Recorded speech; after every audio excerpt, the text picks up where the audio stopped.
இது எந்த கிரகத்தை பொறுத்தது அப்படிங்கிறது.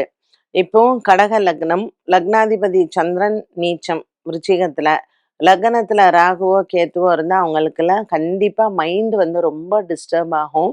அண்ட் ராகு தசையோ, சந்திர தசையோ இருக்கக்கூடிய காலகட்டத்துல அவங்களுக்கு வந்து சைக்கியாட்ரிக் ப்ராப்ளம் வந்து வரலாம்.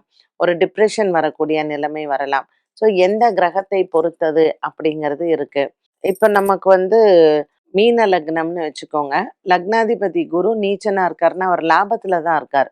ஸோ சனி பகவான் நமக்கு துலாத்துல இருந்துட்டாருன்னு வச்சுக்கோங்களேன், அது வந்து பெரிதளவுக்கு நமக்கு அஃபெக்ட் பண்ணாது.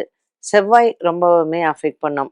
ஸோ மேஷ லக்னம், லக்னாதிபதி செவ்வாய் நீச்சம் பெற்று சந்திரன் வீட்ல இருக்காரு. சந்திரனும் நீச்சமா இருந்தாருன்னா, கண்டிப்பா இவங்களுக்கெல்லாம் ஹார்மோனல் இம்பேலன்சஸ் இருக்கும். ஒரு குழந்தை பிறப்புல பாதிப்புகள் வரலாம். தைராய்டு ப்ராப்ளம் இருக்கலாம். ஃபைப்ராய்ட் ப்ராப்ளம் இருக்கலாம்.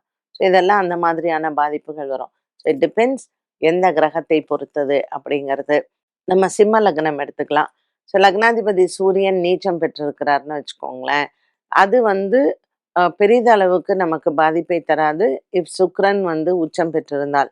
சுக்கிரனும் நீச்சனா இருந்ததுன்னு வச்சுக்கோங்களேன். 2ஆம் இடத்துல நீச்சமா இருக்கு அப்படிங்கும்பொழுது, அந்த ஜாதகர்களுக்கெல்லாம் ஏதாவது ஒரு விதத்துல பாதிப்புகளை கிடைக்கும். இதுல இவர் வந்து ராகு, கேத்துவை இன்னைக்கு கேட்டார். ஸோ நீங்க சிம்ம லக்னம், சூரியன் நீச்சம் பெற்று லக்னத்துல ராகு இருந்தால் குடல் வழி பிரச்சனைகள் வரும்.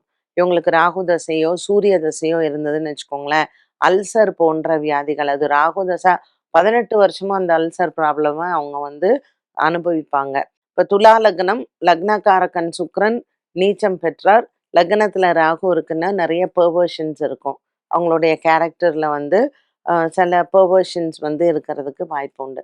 ஸோ ஜென்ரலி லக்னகாரகன் நீச்சமடைந்து ராகு, கேது இருந்தாலே அதுல வந்து ஒரு ப்ராப்ளமேட்டிக் ஜாதகமாகத்தான் அமையும்.